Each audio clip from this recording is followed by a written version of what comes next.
What's up, y'all? I am so excited for this episode because I have officially finished the final rough draft for my garden space. I have been super busy in the grow room this week. I basically have everything transplanted that I planted in January and February. My January starts are now experiencing some time outside and getting acclimated to the sun, the wind, the changing temperatures. I'm trying to get to the point where I can shift at least the bottom row down here out underneath the hoop house because I need that space to start growing my main vegetables and seed starts for my summer season, which I'm hoping to start this weekend. I'm still learning about this whole acclimation process, and I jumped the gun yesterday or the past 2 days because it's been just so nice outside. And the plants seemed really happy and embracing the sunshine, but I did notice, see this spot up here? Apparently that's sun damage, so I got a little overzealous with the time that they spent out in the sun yesterday. So I'm going to take it back a notch. I'm actually going to put them underneath the cold frame for the time. So we are making quite a bit of progress. I'm really happy with how everything's gone so far. And I really look forward to looking back on this journey. I'm gonna take you outside and give you the lay of the land as it is. So let's go. Welcome to my garden space.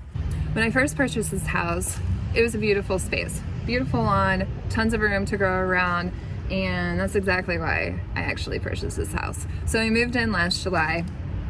I built out these 2 beds with the intention of having 2 huge fall garden beds. I ended up only filling one of them because by the time I finished building the 2 beds and filling them up with half compost, I ran out of money. I need to build out bed 3 and bed 4, and since wood prices have gone up pretty significantly since the fall, I decided I would be economical and use the wood from my land. Ironically, the town just recently decided to hire a tree company to trim all of the limbs around the power lines. So I asked them if they could save any usable wood because I had planned on building out some garden space, and they left me quite a bit. So I have actually never built anything using raw materials. So if you have any experience building garden beds or anything with raw materials, please let me know because that's going to be a journey in and of itself, which I will probably need to document just for entertainment purposes. And then behind this space, you see a big pile of wood chips, and I'm going to be spreading all of that out. Eventually this will turn into a wood chip back to Eden garden. But in the interim, until the wood chips start breaking down, I'm going to be doing a 3 sister garden space. 3 sisters is corn, beans, and squash. So that will encompass all of that. There will be a kids garden back there as well too that pretty much Audrey is going to manage. And then I'll be doing a whole bunch of wildflowers as well to kind of round out this area and create some separation between the garden space. All of this is going to remain green space for the kids to play. And moving over here, so my neighborhood, there's just not a lot of flowers or vegetation lying around.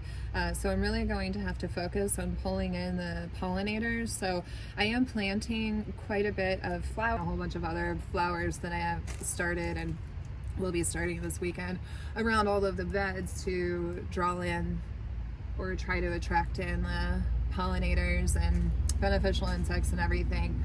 But alongside that, I'm really into cottage gardens. I just think they're so beautiful and so romantic.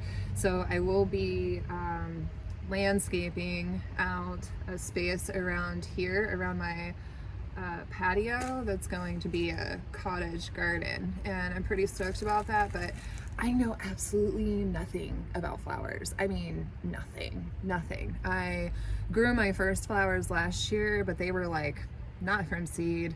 They were basically just like whole bunch of flowers I purchased at the local nursery and threw them in the ground, and then I moved before I even like really saw them come to their like peak. So clueless on the flowers. I also understand that growing flowers is really beneficial as well to the ecosystem. And also, when I'm all said and done, probably not this year, but next year, I will be introducing fruit trees. And behind the two big trees right here in my backyard, there's about 10 feet of brush back there that the former owners just let overgrow. And there's a fence back there, so my thought is to clear most of that out, and eventually, hopefully this year, it happens. But I don't know, I'm going to allow myself some grace and patience with my overall dreaming process. It'll come when it'll come, but that's where I'm going to put the chickens. I'm so excited to get chickens. But yeah, so that's a look at the space. It'll be really fun to come back to this video after it's all built out, and I'm so excited to share the process. All right, it's a little later than I anticipated, but we're here. My thought process on planning out a garden space is really just to create an incredible ecosystem to better enhance and be in communion with the larger ecosystem that is our planet Earth. And in creating a magical ecosystem in my own backyard, my thought process in planning out my garden and all of my decision making comes from this idea of being very natural and trying to create just a really, really healthy, beautiful environment. And in doing so, I truly believe that creating a healthy and sustainable ecosystem in my own backyard to feed and nourish me and my family, it will induce a sense of beauty and connection that I'm seeking in my overall life. And I'm still really very new to this process and the unfolding of what that actually means to me is, I think, why this planning process has taken so long for me, and why I'm struggling to really put to words what I'm trying to say right now. So last fall, as I said, I did an exercise where I basically looked at what our family ate in an overall month. It was very easy for me because I basically make the same thing over and over again. Wrote out everything that we eat in a month. I imagined every week, and I rotate these things, and we eat a lot of pasta. We eat a ridiculous amount of pasta and red sauce. So I knew I needed a lot of tomatoes. However, I also know that tomatoes need trellising systems. And so in this year's planning, I had to take that into consideration because trellises cost money. And although I feel very comfortable in what I have planned out thus far, I've really spent a lot of money into this garden space thus far. And I just need to be I'm just really trying to pull in the reins and be practical. So I'm not growing as many tomatoes as I think that we need this year, and I'm okay with that, knowing that I'll figure out the trellising system this year and then be able to save that trellising system to be able to build another one next year after I have some experience and just grow off of that. With that being said, I took those recipes, or what I knew that I ate, and broke it down every week into all of the vegetables that I ate, and broke that down into the cups of vegetables that I ate, because her program, and her being the Modern Homesteaders, who I believe I'm saying that correctly, and I will share again her link below, because that exercise, it was a lot of fun to go through, and I highly suggest that if you're interested into gardening at all, because it's really interesting to explore the fact that you actually can grow food year round, or at least have the ability to have fresh or canned food from your garden year round. At that point, I created this chart. And this chart, you can see it breaks down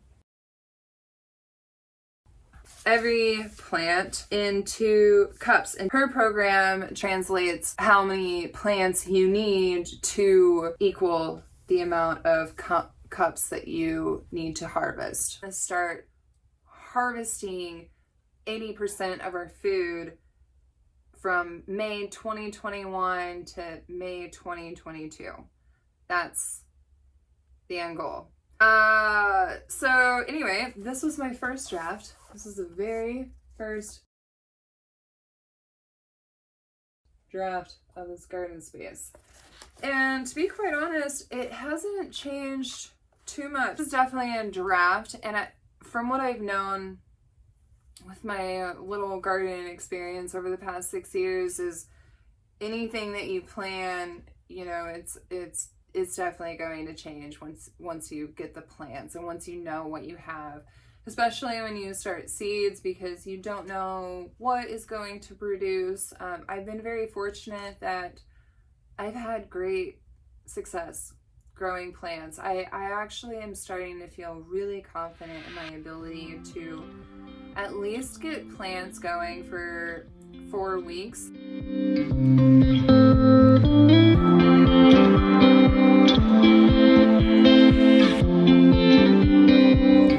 So I took a bit of a break from recording for a few reasons. Mostly, I really got in over my head with the entire gardening process and building out the garden, and with everything related to my gardening efforts, particularly my seed starts. My trusty sidekick here. Will you speak, girl?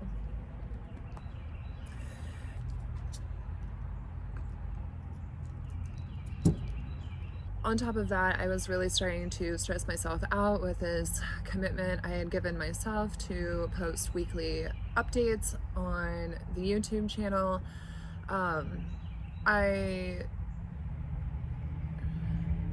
That was just a ridiculous commitment. And I was doing it for myself, and I just thought again, like, I don't need to post weekly. Just trying to summarize basically what I'm trying to do, and if that inspires others to build their own garden and create their own, fantastic. But I don't need another stress in my life right now. So that is why I have taken a break. I really enjoy doing these videos, and I really love the editing process and the creative aspect and tapping into that creative source.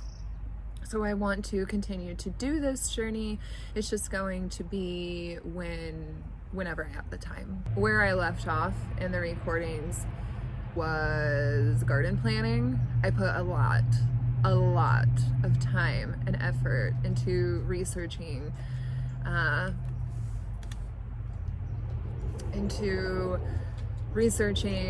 garden plan. I've been dreaming of this garden space for almost a year now.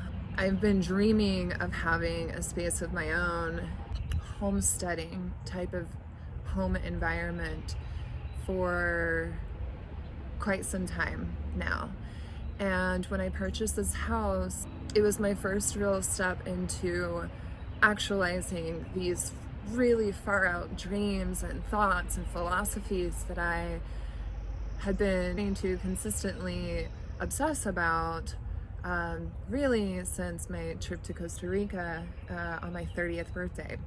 And I'm a bit of a perfectionist, so now that I have the opportunity to really put into motion the actualization of these dreams that are rolling through my mind for the past 5 years, I really put a lot of pressure on myself to make it picture perfect. So this pressure kind of created this obsession internally to get it perfect and do all the research. And I bring this up because I think it's important to remember that in pursuing your dream, in making it real, we can oftentimes get caught up in the details. And I think that's where I was. I was so caught up in getting all of the specifics down for my garden planning. I got so worked up. It's so ridiculous. I got so worked up over 6 months, and then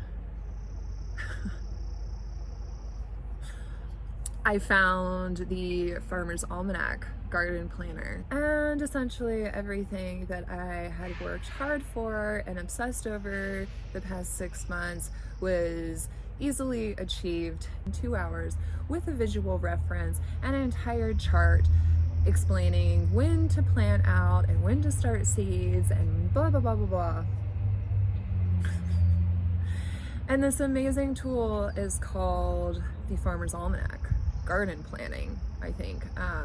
I'll share a link in the video notes. I've also been stalling on sharing this recording because I wanted to do this whole fancy editing shot where I screen shared and I would show you and explain the diagram, but really, who wants to see the diagram? I mean,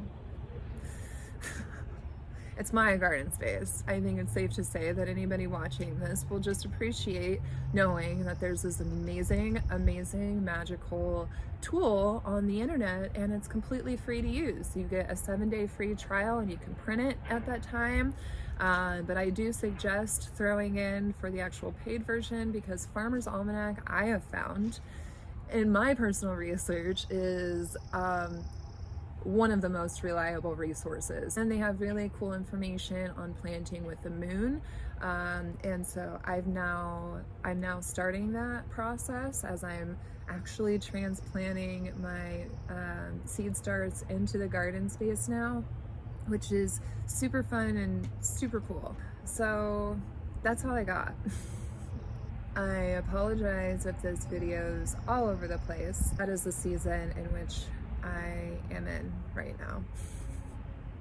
Everything's all over the place.